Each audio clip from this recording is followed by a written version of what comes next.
Hello guys, welcome to my channel Simi's cooking and lifestyle. আজকে আবার অনেক দিন পর একটা নতুন রেসিপি নিয়ে চলে এসেছি, বেগুনের সর্ষে।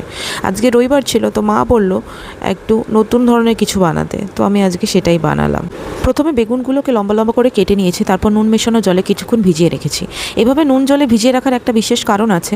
অনেকের বেগুন খেলে গলা চুলকায় বা হালকা অ্যালার্জির মতো সমস্যা হয়।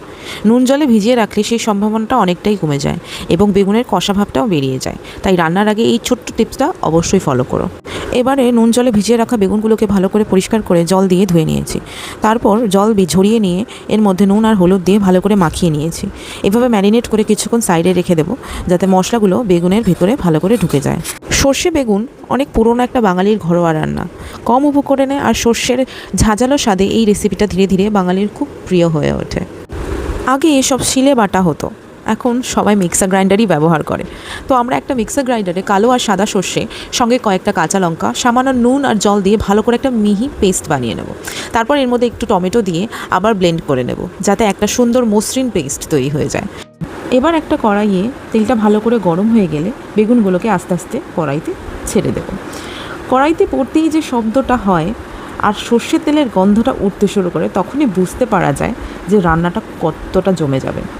ধীরে ধীরে বেগুনগুলো উল্টে পাল্টে ভাজতে থাকলাম, যতক্ষণ না একটা সুন্দর সোনালি লাল রং চলে আসে।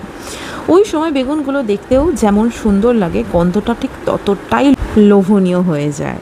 বেগুনগুলো ভাজা হয়ে গেলে ওই সর্ষের তেলেই আগে বানিয়ে রাখা সর্ষের পেস্টটা দিয়ে দিলাম। ধীরে ধীরে নাড়তে নাড়তে এর মধ্যে নুন, লঙ্কা, একটু ধনে গুঁড়ো মিশিয়ে ভালো করে কষিয়ে নিলাম।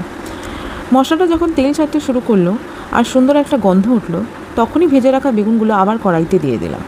তারপর আলতো করে মশলার সঙ্গে মিশিয়ে আর একটু কষিয়ে নিলাম। ব্যাস, তৈরি হয়ে গেল আমাদের গরম ভাতের সঙ্গে বেগুনের সর্ষে। আর হ্যাঁ, তোমরা চাইলে কিন্তু শেষে একটু লেবুর রসও দিয়ে দিতে পারো। আমি শেষে একটু লেবুর রস ব্যবহার করেছি, যাতে টেস্টটা আরেকটু এনহ্যান্স হয়ে যায়, আর একটু একটা টক টক ঝাল ঝাল ব্যাপারটা যেন আসে। তো তোমরা চাইলে লেবুটা দিয়ে দিতে পারো নামানোর আগে, আমি নামানোর পরে দিয়েছি। তো এইভাবেই তৈরি হয়ে গেল আজকের বেগুনের সর্ষে। রান্নাটা করতে যেমন খুব বেশি ঝামেলা নেই, খেতেও ঠিক ততটাই দারুণ লাগে। সর্ষের ঝাঁঝ, কাঁচা লঙ্কার হালকা ফ্লেভার আর নরম নরম বেগুন সব মিলিয়ে গরম ভাতের সঙ্গে একদম জমে যায়। তোমরা যদি বাড়িতে এই রেসিপিটা ট্রাই করো, তাহলে অবশ্যই কমেন্ট বক্সে জানিও কেমন লাগলো তোমাদের। আর তোমাদের মতামত জানতে আমার খুবই ইচ্ছে করে, তোমরা পারলে কমেন্ট করো।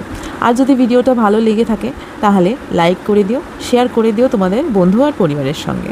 আর যারা এই চ্যানেলটাতে নতুন এবং সাবস্ক্রাইব করেনি, তারা অবশ্যই সাবস্ক্রাইব করে পাশে থেকে বেল আইকনটা প্রেস করো, তাহলে আমি নতুন ভিডিও আপলোড করলে তোমরা সবার আগে জানতে পারবে।